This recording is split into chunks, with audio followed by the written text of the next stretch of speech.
Hello, everybody. Welcome to the campfire. Here at the campfire, we have my friend Scott Devlin. Hey, Scott. Hey, everybody. How are you? You know what? All things considered, I'm doing really well. Yeah, that's good. That's a good answer. So here at the campfire, we share stories. We want to share some wisdom. We also share marshmallows because this is the campfire. Here's some random weird things I have in my office. Toothpicks, cool little toothpick dispenser. And check this out. At no extra charge. Look at this. I found one of the original iPods. I would bet half the viewers were not even born when that thing came out. No, I think that'll be worth something someday. Tech guys these days. Yeah, but thanks for coming over. The thing I love, there's a lot of things I love about you, but some of the things are you're super creative. You've got a heart for the church and worship, and you're talented. And we've done a lot of projects together. And I think we've known each other somewhere between like 5 and 12 years, 15 years. So who knows? A long time. Yeah. So just a great guy, and you're really tuned in with what's going on in the church. So maybe just tell us about who is Scott Devlin and maybe something about your family and your role at the church. Yeah, absolutely. So I graduated from Grace College in the early 2000s. My degrees are actually in business communications and youth ministry. I don't do any of that now. Most of my background is in video editing and corporate video production. Did a lot with orthopedic companies doing that, but also just dabbled in all kinds of stuff over the course of the years. And when my senior pastor asked if I would be willing to come on board as tech director, man, I just couldn't turn it down. It takes absolutely everything that I love and combines it into one job.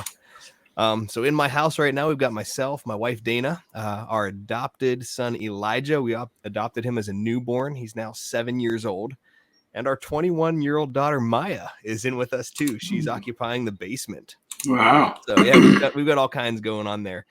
But I've been tech director here at Grace it'll be 5 years this summer. And hasn't been a day yet where I have not really wanted to come in and get it on. Awesome. That's a great attitude. And I might say you take a lot of pictures of Elijah. Well, what else are you going to take pictures of, man? He's a cute kid. Yeah, he is a cute kid. Yeah. So the reason that we do this, the reason that we do this show is there's so many places out there that have bad news, and there's no shortage of where to go for that stuff. So I just wanted to provide a place where there's just some people talking about good stuff going on, so we can dig into some real life stuff and no filter, no safety net, just real stuff. So tell us about how is, here we are in the week before Easter, and everyone knows how different the world is. How is church different for you guys? How has it impacted you? What are you doing the same? What are you doing different? How are you adapting to all of this fun stuff that we're walking through? Yeah, boy, it's funny, having discussion with some of our pastors lately, they're saying we're busier now than we have been when there's no virus going on.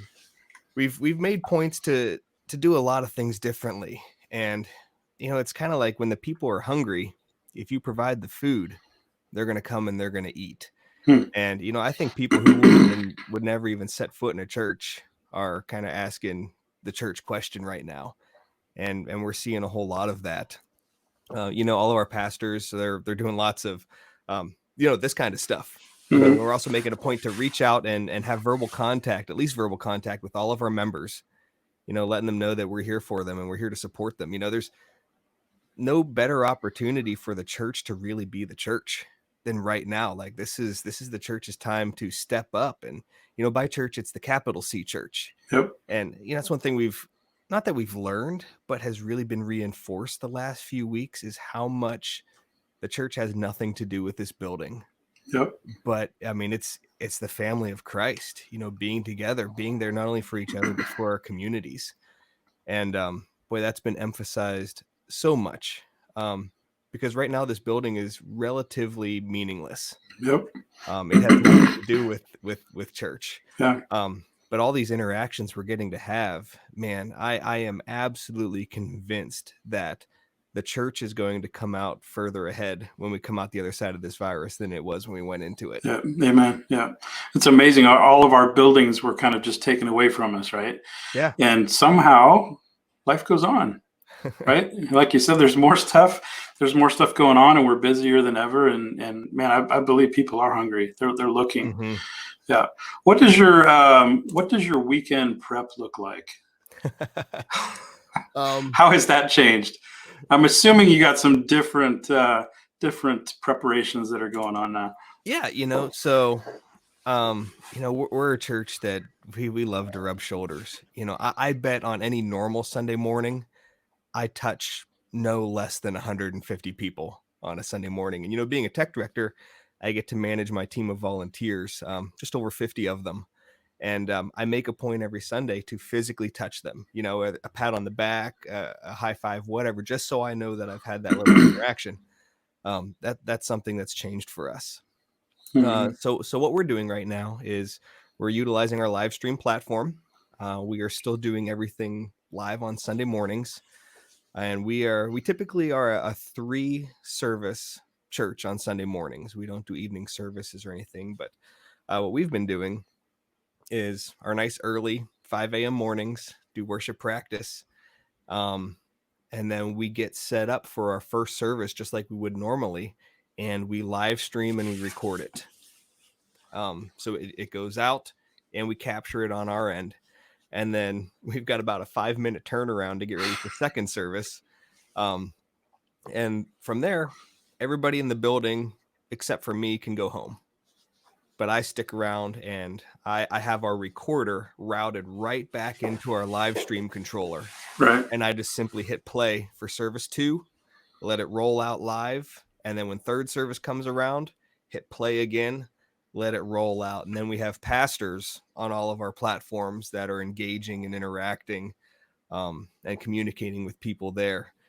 But yeah, Sunday mornings are shorter for most Yeah. people because they get to go right after third service.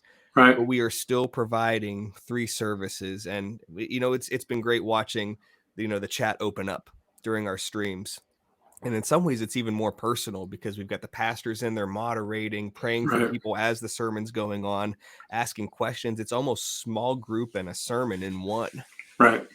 And so the people of the congregation, they're still attending their service at the same time. So you've Yeah. got one that's the first one's live, and then the next 2 are rebroadcast. Yeah. Yeah. And it's our church on the whole, we're very blue collar. We're a bunch of factory workers around here for the most part.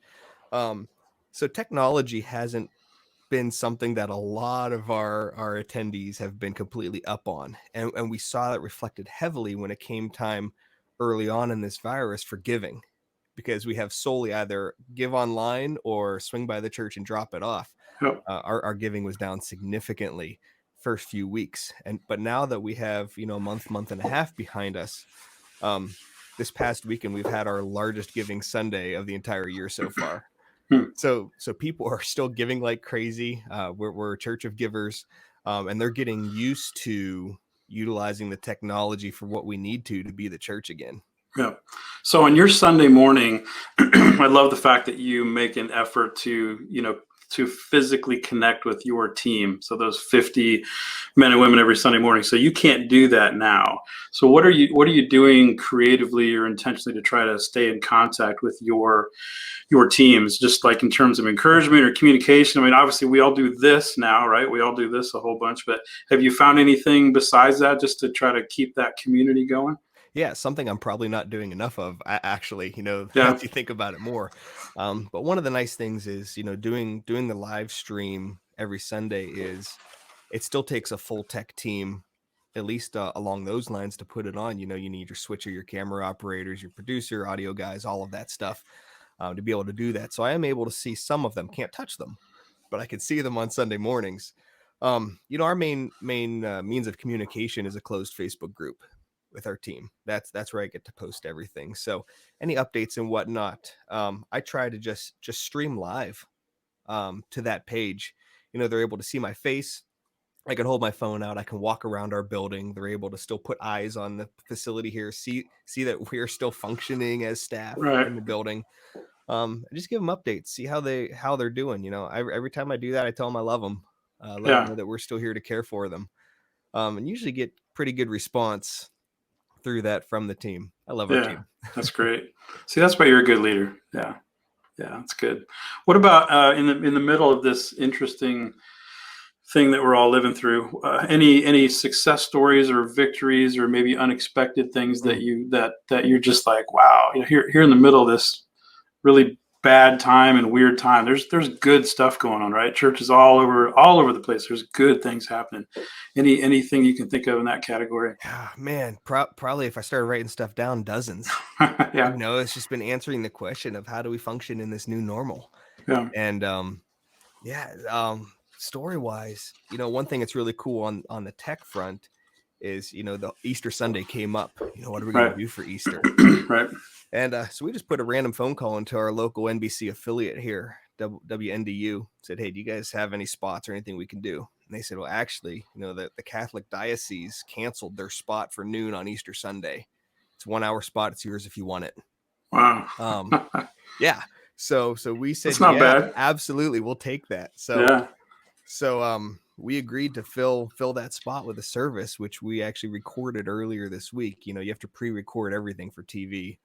But it got done editing and sent off to them yesterday. Hardest thing is them saying you have to fit your service into 98 or 58 minutes and 30 seconds. Yeah. To the second, man. Like, try telling a pastor, like, his message has to be to the second. Right. So there may or may not be some analogies in there that he originally put in. But he'll find out on Sunday what was edited out.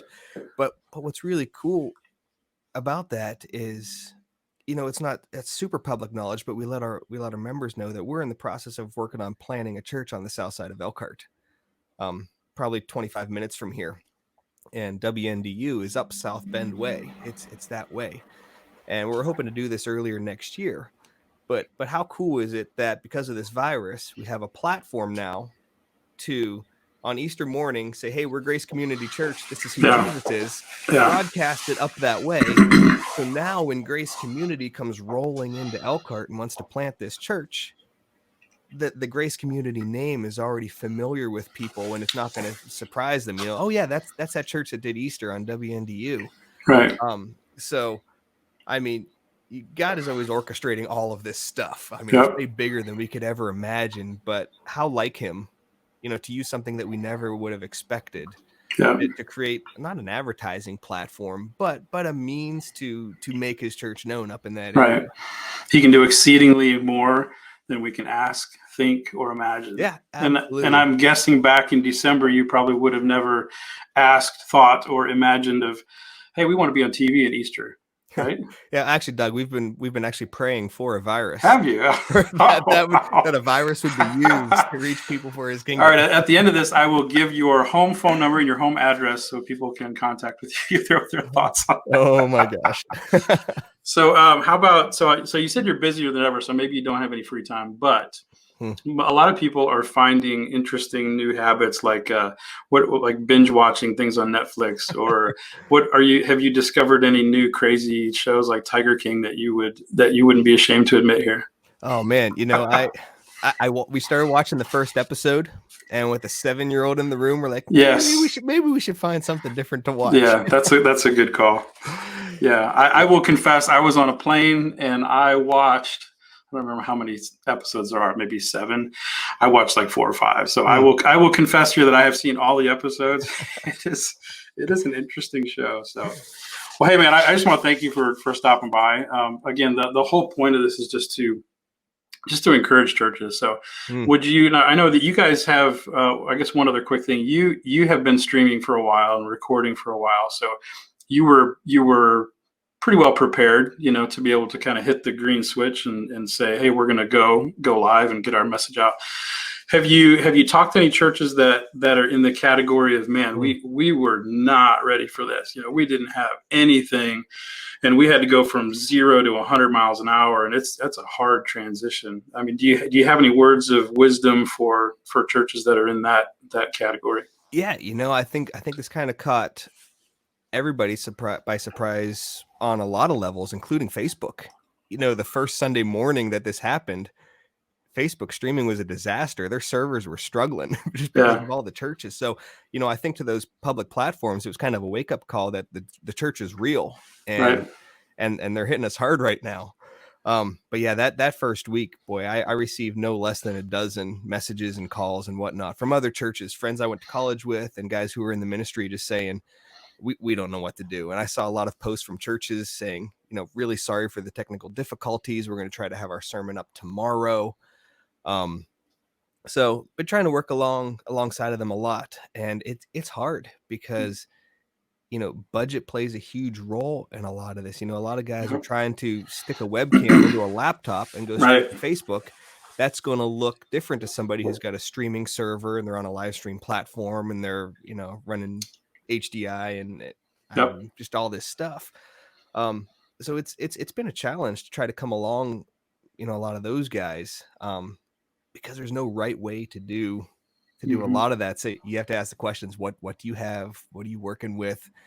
What are you trying to do here? And try to figure it out remotely without seeing them and all of that. Right. But I do know one thing, Doug. I think, again, looking toward the time when this is all over and behind us, the church is going to be further ahead. A lot of these churches that have been putting this off and waiting and maybe dragging their feet a little bit have been forced into a spot where they kind of have to do it a little bit now. Right. Not that that's a bad thing, but praise the Lord. I mean, you're gonna be further ahead as a church. You've got a new avenue to be able to reach people. Yep. And there again, who would have thought it would take some rogue virus to move churches into that spot? But there again, I'm thoroughly convinced that the church is going to be absolutely thriving when this all comes to pass. Yeah, good word. Well, Scott Devlin, I raise my marshmallow to you, and I give you a virtual marshmallow toast or a marshmallow whack in the head, one of the two. All right, man. Well, I'll wash it down with a Gatorade Frost that I've been harboring since lunch. Nice. But yeah, the reason that we do this is just to encourage churches. And so I think we've done that today. And if you're watching this and if you know anybody out there that'd be a good guest, I'd love to talk to them, hit me up for that. But until we meet again, be encouraged by this, that wisdom is better than gold. So go get some. We'll see you later.